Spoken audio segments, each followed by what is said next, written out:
Hi പ്രിയമുള്ള സുഹൃത്തുക്കളെ, social media ഉള്ളതുകൊണ്ട് മാത്രം പലയിടങ്ങളിലും നടക്കുന്ന പല തട്ടിപ്പുകളും വെട്ടിപ്പുകളും ഒക്കെ നമ്മൾ അറിയുന്നു, കാണുന്നു. ബുദ്ധിയുള്ളവർക്ക് അതിനകത്തുനിന്ന് പാഠങ്ങൾ ലഭിക്കും, അല്ലാത്തവർ വീണ്ടും അതേപോലെയുള്ള ചതിക്കുഴികളിൽ അകപ്പെട്ടുകൊണ്ടേയിരിക്കും. മുമ്പ് ഒരു സുഹൃത്തുമായിട്ട് പരിചയപ്പെട്ടപ്പോൾ ആ സുഹൃത്ത് എന്നോട് ചോദിച്ചു, അല്ല ഇന്ന ആളുകൾ ഇവര് മറ്റവര് അതൊക്കെ നിങ്ങളെ കുറിച്ചിട്ട് അങ്ങനെ ഇങ്ങനെ മറ്റേത് പറയുന്നു. ഞാൻ പറഞ്ഞു, ഇവർ പറഞ്ഞോട്ടെ, കുറെ ആളുകളെങ്കിലും വിശ്വസിക്കുന്നുണ്ട്, ആയിക്കോട്ടെ. അല്ല നിങ്ങൾ അവർക്ക് മറുപടി കൊടുക്കണം. എന്തിന്? എനിക്ക് വേറൊരുപാട് കാര്യങ്ങൾ ചെയ്യാനുണ്ടല്ലോ. ഞാനൊരു ഇസ്ലാം മതത്തെ വിമർശിക്കുന്ന ആളാണ്.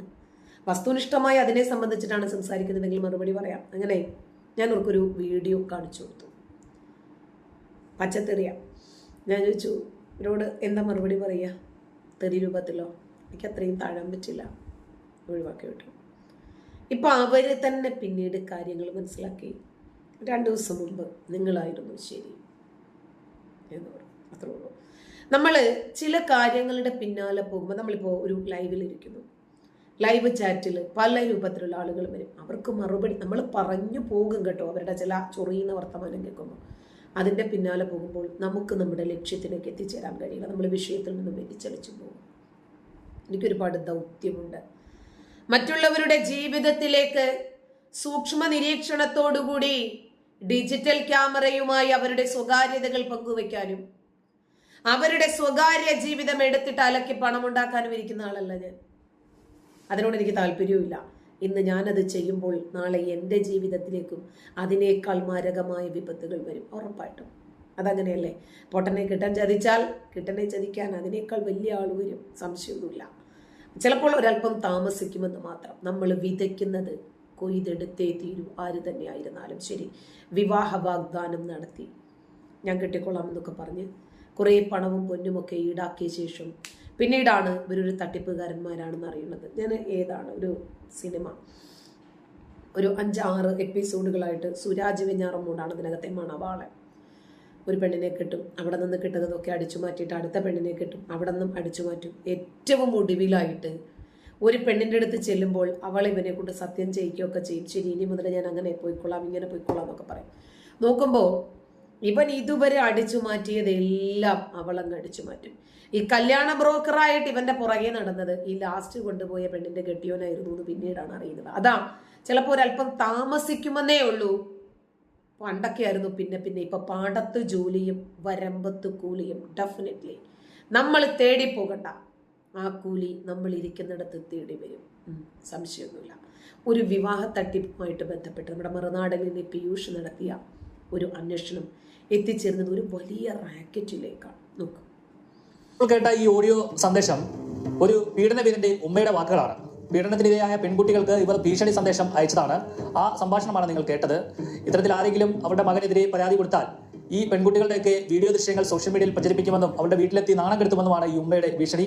അത്ര സ്നേഹമുള്ള ഒരു ഉമ്മയാണ്. തിരൂർ സ്വദേശിയായിട്ടുള്ള നിഷാദ് മുഹമ്മദ് എന്ന യൂട്യൂബറുടെ അമ്മയാണ്. ഇയാൾക്ക് യൂട്യൂബിലും ഇൻസ്റ്റാഗ്രാമിലുമായി ഷാലു 888 എന്ന അക്കൗണ്ട് ഉള്ളതാണ്. ഇതിൽ ഏകദേശം 31,000 ഫോളോവേഴ്സ് ഒക്കെ ഉണ്ട്. അധികവും പെൺകുട്ടികളാണ്. ഈ പെൺകുട്ടികളെയൊക്കെ പഞ്ചാര വാക്കുകളിൽ മയക്കിയെടുത്താണ് ഇയാൾ പീഡനം നടത്തിയത്. പീഡനം നടത്തുക മാത്രമല്ല, ഇവരുടെ പണവും തട്ടിയെടുത്തു. ഇയാളുടെ ഒരു രീതി ഇൻസ്റ്റാഗ്രാമിൽ ലൈവിലെത്തി പഞ്ചാര വാക്കുകൾ പറയുക. അപ്പോൾ ഇതിൽ കമന്റുകളുമായി എത്തുന്ന പെൺകുട്ടികളെ ഇയാൾ പേഴ്സണലായിട്ട് മെസ്സേജ് അയക്കുന്നു. മെസ്സേജ് അയച്ചതിന് ശേഷം ഈ പെൺകുട്ടികളുടെ നമ്പറുകൾ വാങ്ങുന്നു. നമ്പർ വാങ്ങിയതിനു ശേഷം ഇയാൾ സെന്റിമെന്റ്സ് അങ്ങോട്ട് പറയുകയാണ്. അതായത് താൻ നേരത്തെ വിവാഹം കഴിച്ചിരുന്നു, ആ വിവാഹം കഴിച്ച പെൺകുട്ടി തന്നെ. ഒരു കാര്യമുണ്ട് കേട്ടോ, ഞാൻ ഒരിക്കലും ഇവനെ കുറ്റം പറയില്ല. ഇവന്റെ കഴിവും മികവും അല്ല ഇവിടെ വർക്കൗട്ട് ആയത്, ആണോ? ഒന്ന് ആലോചിച്ച് നോക്കിക്കേ. നമ്മൾ അങ്ങനെ മറ്റുള്ളവരുടെ തലയിലേക്ക് നമ്മൾ ചെയ്യുന്ന എല്ലാത്തിൻ്റെയും പാപഭാരം കൊണ്ടുപോയി ചാർത്തി ഇടുമ്പോൾ ഒരിക്കലും നമുക്ക് നമ്മുടെ തെറ്റ് തിരിയത്തില്ല. ഒരിക്കലും അത് മനസ്സിലാക്കാനും പറ്റില്ല. നമ്മുടെ ഭാഗത്തു നിന്നും എന്ത് തെറ്റാണ് വന്നത് എന്ന് മനസ്സിലാക്കിയെങ്കിൽ മാത്രമേ നമുക്കത് തിരുത്തി ഇനിയും അത് ആവർത്തിക്കാതെ മുന്നോട്ട് പോകാൻ പറ്റൂ. ഇൻസ്റ്റഗ്രാമിൽ ഒരു ചുള്ളനായിട്ടുള്ള ഒരു പയ്യൻ ലൈവ് വന്നാൽ ഉടനെ അതിനകത്ത് അവന്റെ ബാഹ്യ സൗന്ദര്യത്തിൽ വീണു മയങ്ങുന്ന ആളുകൾക്ക് അബദ്ധങ്ങൾ പറ്റണം. അവർക്ക് മാനവും പോകണം, പണവും പോകണം, വേറെ എന്തെങ്കിലുമൊക്കെ നഷ്ടപ്പെടാനുണ്ടെങ്കിൽ അതൊക്കെ നഷ്ടപ്പെടണം. കാരണം എന്തെന്നറിയാമോ? ഇതൊന്നും നമ്മൾ എത്ര കണ്ട് പറഞ്ഞാലും ശരി, അതൊന്നും അവര് പഠിക്കാൻ പോകുന്നില്ല. അങ്ങനെ വരുമ്പോൾ അവരെ പഠിപ്പിക്കാൻ വേറെ മാർഗമൊന്നുമില്ലല്ലോ. ഉമ്മയും മകനും കൂടി ചേർന്നിട്ട് ഒരുക്കുന്ന ഒരു കെണിയാണ്. അതുകൊണ്ട് കേസിന് പോകുന്ന ആളുകളുടെ വീഡിയോ ദൃശ്യങ്ങൾ ഉമ്മയുടെ കയ്യിലാണുള്ളത്. നല്ല പാരമ്പര്യം. പോയി തനിക്കിപ്പോൾ ആരുമില്ല, താൻ ഒറ്റപ്പെട്ട് ജീവിക്കുകയാണ് എന്നടക്കമുള്ള കാര്യങ്ങളൊക്കെ പറഞ്ഞ് അവരുടെ സിമ്പതി പിടിച്ചുപറ്റിയതിനു ശേഷം പിന്നീട് അവരോട് കൂടുതൽ കാര്യങ്ങൾ ചോദിക്കും.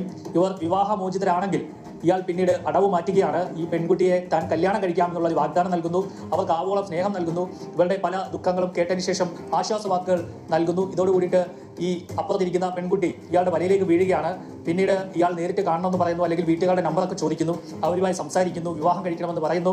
അങ്ങനെ ഈ പെൺകുട്ടി ഇതെല്ലാം വിശ്വസിക്കുന്നു. ഇതിനിടയിൽ ഇയാൾ പറയുന്നു, എനിക്ക് ഒരു കട തുടങ്ങണം തിരൂര്, അതിനുവേണ്ടി കുറച്ച് പണം ആവശ്യമുണ്ട്. അങ്ങനെ 1 ലക്ഷം, 1.5 ലക്ഷം, 2 ലക്ഷം ഒക്കെ പലരുടെ കയ്യിൽ നിന്നും വാങ്ങിയെടുത്തു. യൂറോപ്പിൽ ജോലി ചെയ്യുന്ന ഒരു വിദേശ വനിതയിൽ നിന്നും 5 ലക്ഷം രൂപയാണ് ഇയാൾ തട്ടിയെടുത്തത്. ഇയാൾ ആ ഡോക്ടറെ വിവാഹം കഴിക്കാമെന്നാണ് പറഞ്ഞത്. ഡോക്ടറാണ്.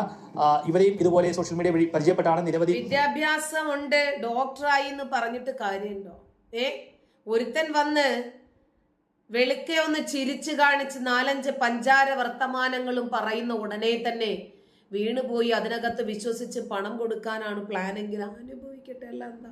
ഫോൺ കോളുകളൊക്കെ നടത്തി ഇവർ വലിയ സൗഹൃദത്തിലായി. അവസാനം വിവാഹം കഴിക്കാമെന്ന് പറയുകയായിരുന്നു. അങ്ങനെയാണ് ഇയാൾ അത്യാവശ്യമായിട്ട് 5 ലക്ഷം രൂപ വേണം, തിരൂരൊരു ഷോപ്പ് തുടങ്ങുകയാണെന്ന് പറഞ്ഞ് തട്ടിയെടുത്തത്. പിന്നീട് ഈ ഡോക്ടർ നടത്തിയ ചില നിരീക്ഷണങ്ങളിൽ ഇയാൾ വലിയ രീതിയിൽ പെൺകുട്ടികളുമായി ഇടപഴകുന്നതും പിന്നീട് ഇയാളുടെ പല ബന്ധങ്ങളും അവർ കണ്ടെത്തുകയുമായിരുന്നു. അങ്ങനെ കോഴിക്കോട് സ്വദേശിനിയായിട്ടുള്ള ഒരു പെൺകുട്ടിയെ കണ്ടെത്തി. 23 വയസ്സുള്ള വിവാഹിതയായിരുന്നു.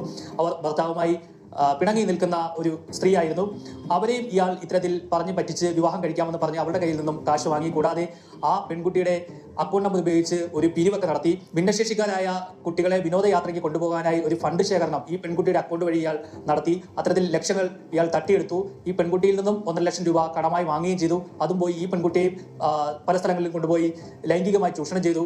അതുകൂടാതെ ചാലക്കുടിയിലുള്ള മറ്റൊരു പെൺകുട്ടിയെയും ഇയാൾ ഇതേ രീതിയിൽ തന്നെ വലവീശി പിടിച്ചു. അവരോടും ഇത്തരത്തിൽ സെന്റിമെന്റ്സ് ഒക്കെ അടിച്ച് തന്റെ ദുഃഖങ്ങളൊക്കെ പറഞ്ഞ് അവരെയും തന്റെ വലയിലേക്ക് വീഴ്ത്തുകയായിരുന്നു. അവരുടെ പക്കൽ നിന്നും പണം വാങ്ങി അവരെയും പല സ്ഥലങ്ങളിൽ എറണാകുളത്തെ ഒരു ലോഡ്ജിൽ കൊണ്ടുപോയി പലതവണ ലൈംഗിക ചൂഷണത്തിന് വിധേയമാക്കി. കൂടാതെ പത്തനംതിട്ടയിലുള്ള മറ്റൊരു പെൺകുട്ടിയും, അതും വിവാഹമോചിതയാണ്, വിവാഹമോചിതയാകാൻ പോകുന്ന പെൺകുട്ടിയാണ്. ഇങ്ങനെ നീണ്ട നിര തന്നെ ഉണ്ടാകും ഇതുപോലെയുള്ള ആളുകൾക്ക്. കാരണം ഒരിക്കൽ ഒരാളെ പറ്റിച്ചും വെട്ടിച്ചും പിടിക്കപ്പെട്ടില്ല എന്ന് മനസ്സിലാക്കിയാൽ വീണ്ടും അത് ആവർത്തിക്കും. സ്വാഭാവികമാണ്. കഴിഞ്ഞ ദിവസം കണ്ണൂരിൽ ഒരു താത്ത ഒരു ജ്വല്ലറിയിൽ വന്നു. അത് മലബാർ ഗോൾഡാണ്. അവിടെ വന്നു 1.5 പവന്റെ ഒരു വള ലൂട്ടാക്കി വീട്ടിൽ പോയി. 2-3 ദിവസം കഴിഞ്ഞിട്ടും അന്വേഷണമൊന്നും വരുന്നില്ല. അല്ലറ ചില്ലറ മോഷണങ്ങളൊക്കെ ചെറിയ ചെറിയ ജ്വല്ലറികളിലൊക്കെ നടത്തി വന്ന താത്തയാണ്. മലബാർ ഗോൾഡ് പോലെയൊക്കെ ആവുമ്പോൾ ഇഷ്ടംപോലെ കിട്ടുമെന്ന് വിചാരിച്ചാണ്. ഒരു 2-3 ദിവസം കഴിഞ്ഞു അന്വേഷണമൊന്നും വരാത്തത് കൊണ്ട് ഒന്നും അറിയാത്തതുപോലെ താത്ത വീണ്ടും അതേ ജ്വല്ലറിയിൽ തന്നെ വന്ന് നോക്കുമ്പോൾ ഇവര് അതിനു മുമ്പ് തന്നെ CCTV ദൃശ്യങ്ങളൊക്കെ സ്വരൂപിച്ച് 1.5 പവൻ നഷ്ടപ്പെട്ടു. രേഖാമൂലം തന്നെ ആ വിഷ്വൽ സഹിതം തന്നെ പോലീസിൽ പരാതി നൽകിയിട്ടുണ്ടായിരുന്നു. പോലീസ് വല വിരിച്ചിരിക്കുമ്പോഴാണ് താത്ത ജ്യൂസും കുടിച്ചിരിക്കുന്നത്. പൊക്കി അങ്ങ് കൊണ്ടുപോയി. അപ്പോൾ ഒരിക്കൽ ഇത് ചെയ്ത് പ്രാവീണ്യം നേടിക്കഴിഞ്ഞാൽ വീണ്ടും അത് ആവർത്തിക്കും. പക്ഷേ എത്ര കണ്ട് ആ സമയത്തിൽ ലാഭം കിട്ടുന്നോ അത്ര കണ്ട് അതിന് പിടി വീഴുമെന്ന് ഇവർ ചിന്തിക്കുന്നതേയില്ല. ഇനിയും ആ താത്തയുടെ ഉമ്മ ഈ പയ്യന്റെ ഉമ്മ പറയുന്ന ചില വാക്കുകളുണ്ട്. യൂറോപ്പിൽ ജോലി ചെയ്യുന്ന ഒരു വിദേശ വനിതയിൽ നിന്നും 5 ലക്ഷം രൂപയാണ് ഇയാൾ തട്ടിയെടുത്തത്. അവരെയും ഇയാൾ ഇത്തരത്തിൽ പറഞ്ഞ് പറ്റിച്ച് വിവാഹം കഴിക്കാമെന്ന് പറഞ്ഞ് മറ്റൊരു പെൺകുട്ടിയെയും ഇയാൾ ഇതേ രീതിയിൽ തന്നെ വലവീശി പിടിച്ചു. കൂടാതെ പത്തനംതിട്ടയിലുള്ള മറ്റൊരു പെൺകുട്ടിയും, അതും വിവാഹമോചിതയാണ്. കോഴിക്കോട് സ്വദേശിയായുള്ള 23-കാരിയായിരുന്നു. താമസം പല വിധത്തിലുള്ള നഗ്നചിത്രങ്ങളും വീഡിയോയും ഒക്കെ പക്കലുണ്ട്. അതൊക്കെ സോഷ്യൽ മീഡിയ പ്രചരിപ്പിക്കും. ുമായിട്ടുള്ള കിടപ്പറ ദൃശ്യങ്ങളൊക്കെ രഹസ്യമായി പകർത്തി അതൊക്കെ സൂക്ഷിച്ചിരിക്കുന്നത്. പൈസ തന്നതൊക്കെ ഞങ്ങൾ തെളിയിച്ചോളാം. നിങ്ങൾ ഓരോരോ പെണ്ണുങ്ങളും പൈസ കൊടുത്തിട്ട് എന്തിനാന്നല്ലേ ഞങ്ങൾ തെളിയിച്ചോളാം.